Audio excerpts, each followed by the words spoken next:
Hello friends, I welcome you in lecture number 18 on basic statistics. In this lecture we are going to discuss how to compare two data sets using coefficient of variation. As we have discussed in earlier lecture that coefficient of variation is given by standard deviation divided by mean into 100. So we know that this coefficient of variation can be used to compare variability of two or more data sets. If we have two data sets, then the data set having larger coefficient of variation is more variable as compared to another data set. So in this lecture we are going to discuss this question which was asked in GTU Winter 2019 exam. So here we are given two data sets, and first we try to understand what is given. An analysis of monthly wages paid to workers in two firms A and B belonging to the same industry gave the following results. So here details are given for wages of employees or workers in two firms, firm A and firm B. So number of wage earners in firm A are 986, number of wage earners in firm B are 548, or we can simply say that number of workers in firm A and B are given. Average monthly wages are given for both the firms. For firm A, average monthly wage is 52.5 rupees. For firm B, average monthly wage is 47.5 rupees, and variance of distributions of wages is also given. Variance of wages for firm A is 100 and variance for firm B is 121. So here we can say that our variable under consideration is wages. So here we are given average wages, and here we are given variance of wages for both the firms A and B. So here we are asked two questions, that which firm pays out large amount as wage bill, and another question is in which firm there is greater variability in individual wages. So we will try to answer both the questions. For part A, we have to find out the total wages for firm A and firm B. We are given average monthly wages for firm A and B. So using the definition of average or mean, we can find out total wages paid to the workers in firm A and firm B. So for that we recall the definition of average or mean.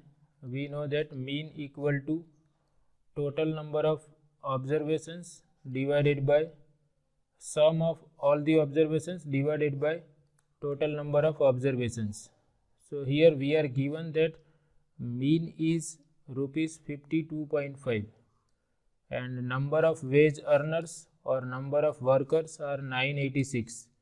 First we are doing all these calculations for firm A, then we will do for firm B. So in firm A, number of wage earners or number of workers are 986, or we can say that there are total 986 observations for data given for firm A, and we are given average monthly wages for firm A as rupees 52.5, that is we are given mean of wages as 52.5.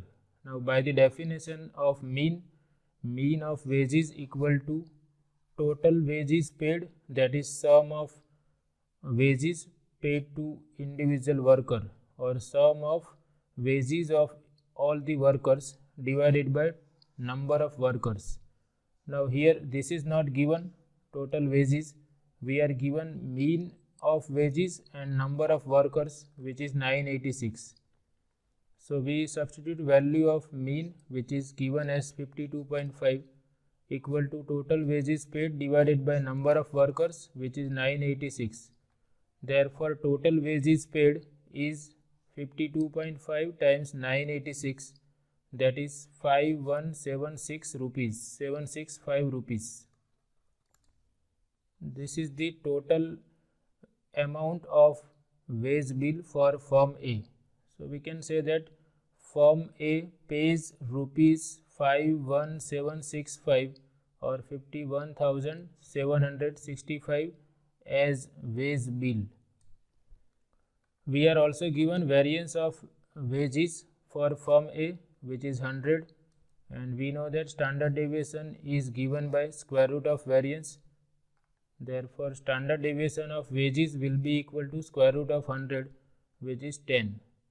So we have standard deviation and mean for wages in firm A. So we can decide the coefficient of variation of distribution of wages in firm A. By the definition of coefficient of variation, we have this is equal to standard deviation of wages divided by mean wages times 100. Standard deviation is 10 and mean wages are 52.5. So we divide standard deviation by mean and we obtain that coefficient of variation of distribution of wages in firm A is 19.05. Same thing we will do for firm B. In firm B also we are given mean wages and we are given number of workers. So by multiplying these two, we will obtain total amount of wages for firm B and we are given variance. So using this variance, we will find out standard deviation and we divide standard deviation by mean to obtain coefficient of variation. So we have written same thing for firm B. For firm B, number of wage earners or number of workers are 548. Average monthly wages are given as rupees 47.5. That is, mean of wages is rupees 47.5. By the definition of mean, this is equal to total wages paid divided by number of workers equal to 47.5. So we use definition of mean here. Mean equal to total wages paid divided by number of workers. Total wages paid are not given. We are given number of workers 548 and this is as it is. Therefore, total wages paid equal to product of 47.5 and 548. So we obtain that total wages paid are rupees 26,030. Therefore, firm B pays rupees 26,030 as wage bill. So this is the total wage bill for firm A. We are also given variance for distribution of wages in firm B. It is 121. Therefore, standard deviation of distribution of wages in firm B equal to square root of 121, which is 11. Once we have mean and standard deviation, we can write down the coefficient of variation of distribution of wages in firm B. By the definition, it is standard deviation of wages divided by mean wages times 100. Standard deviation is 11. Average of wages for firm B is 47.5 times 100. So this is the coefficient of variation of distribution of wages for firm B.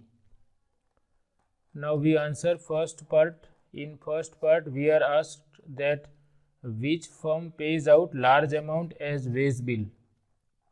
So we have seen that for firm A, wage bill is rupees 51,765 and for firm B, total amount of wage bill is rupees 26,030 rupees.